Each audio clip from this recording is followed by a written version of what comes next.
Ashton Jeanty. Can you break down Ashton Jeanty's role and potential in the Raiders offense? Obviously, he's going to take over as the premier back in Vegas. You guys got Jackson Powers-Johnson, my guy at center, moving over to his true position where I think he's really going to thrive in blocking for Ashton Jeanty. Gino Smith at quarterback.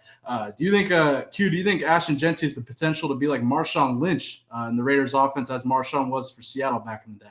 Oh, there's no doubt, man. The sky's the limit for Ashton Jeanty, right? We saw what he was able to do at Boise State and go over 2,600 yards last season. And, I mean, just the phenomenal way that he goes and plays, that's going right to what Pete Carroll wants to do as an offense, run the rock, right? We know how important running the ball is to him. And the thing is, like, Ashton Jeanty is going to open things up for everybody else. Like, that's what is so exciting. It's not just the fact that he's a phenomenal runner, but now it makes Brock Bowers better. Now it makes Jacoby Myers better. Now it makes Gino Smith better, right? I mean, because now if you have a run game, then everything else opens up. And the Raiders were the worst rushing team in the league in 2024. They averaged about 80 yards per game.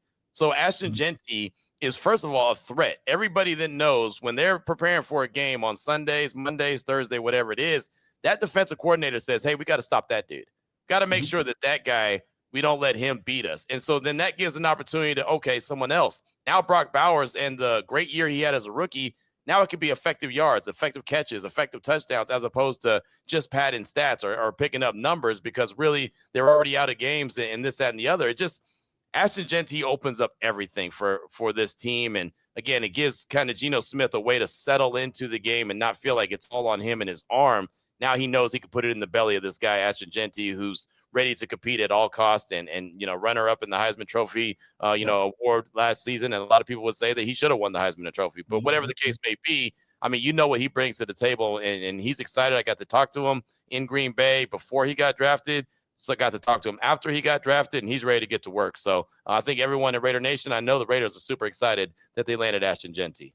Definitely. And I think this is a huge get for the Raiders. I think the Raiders are dying for a star piece on the offensive side. Obviously, I'm a huge fan of Pete Carroll. I grew up in Seattle, Seahawks fan growing up. So seeing Pete Carroll from his SC days go to Seattle, now with the Raiders, I think the potential for this Raiders offense and Ashton Jeanty is limitless here. One thing I want to show Q before we continue talking Ashton Jeanty, he talked about his mindset and mentality on Marshawn Lynch and Michael Robinson's podcast here. Take a listen. Reality is, like, everybody know about that dog in him. Like, that's what makes him different. Like, with somebody, like, bro, like, when you get me pissed off in the game, like, you could tell, like, oh, yeah, he mad. Like, he running hard. Like, I don't talk while I play. Like, you don't talk no trash?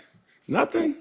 Somebody might come up and say something to me, and I'll just be like, all right, whatever. I'll just laugh or something like that. And they fake. That next play, like, all right, you better get ready.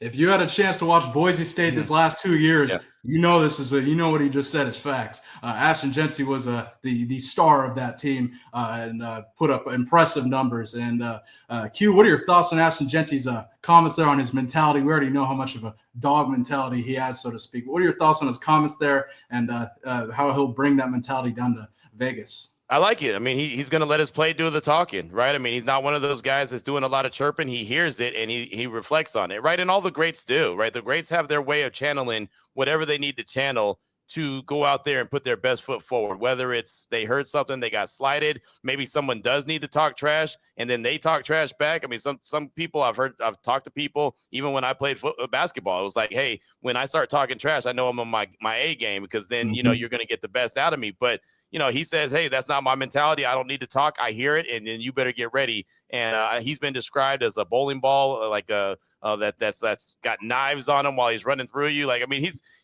just a guy that I think Raider Nation is going to be having a lot of fun watching him go out there and perform each and every Sunday, see what he can do, bring to the table, and be a home run threat no matter where they are on the field. Anytime he touches the ball, he could end up in the end zone. So you better get your popcorn ready because I think it's going to be a hell of a show coming to Allegiant Stadium. Hey, that's exciting to hear. I think the Raiders for me are one of my most favorite teams going into the season, and I'm looking forward to seeing how Pete Carroll, Geno Smith, who a guy I think he's a top 10 quarterback in the NFL. I'm really looking for him to thrive down there in Vegas. Let me ask you, Ashton Jeanty, coming into that running back room, you mentioned Vegas having the lowest amount of rushing yards per game this past season here. He comes into that running back room. You guys got Zamir White and others here. How do you expect Ashton Jeanty's role? Can you kind of describe it? Do you think he's going to be the premier back? Do you expect him to get most of the carries? Is there going to be a split role? How does he fit into that running back room? I mean, he's going to get used early and often. I really do believe that. I mean, this guy, 250, 300 touches. I think that he's going to easily get his rookie year, as long as he stays healthy, obviously. But yeah, I think that there's no doubt about it. They didn't pick him at number 6 to, just to sit him in the garage and bring him out only on, Sunday afternoons when the weather's right. I mean, look, he's going to be a guy that they're going to lean heavily on, right? I mean, that's the thing about it. That's the beauty of getting him at number 6 overall, is that you're expecting him to be a big-time difference makers. The thing that the Raiders couldn't do last season was score. They just couldn't get in the end zone. They scored 18 points per game. 18 points per game. That was 29th in the league? There's only 32 teams. So, I mean, it was only, the Patriots, the Browns, and the Giants that were worse than them? Right. So, they need to score at least one more touchdown per game. If you average one more touchdown per game, that's 24 points per game, you would be ranked 10th in the league last year. They were ranked 29th. So this dude's going to get the ball early. He's going to get the ball often. He's going to get it in the red zone. He's going to get it in, the 50-yard line. He's going to get the ball everywhere. And, oh, by the way, I know he didn't catch a lot of passes last year at Boise State. Go back to the year before. He caught a lot of passes out of the backfield too. So that's another element of his game that he's going to bring to Las Vegas. Definitely. And well said, Q. And before we move on, I got to ask you about another Raiders rookie that they drafted. I think he's going to be an absolute stud at receiver. Let me ask you, Ashton Jeanty, how do you think he'll impact Gino Smith's game? You mentioned how he'll take the pressure off. Obviously, a run game will alleviate a lot of pressure for a quarterback. I think we saw a great example of that with Shedeur Sanders at Colorado. If Shedeur had a run game, god damn, he would be crazy. But anyway, Gino Smith, your thoughts on Gino Smith taking over as QB1 of the Raiders, how Ashton Jeanty having a solid run game will impact Gino, and are you a fan of Gino going into this season as Raiders QB1?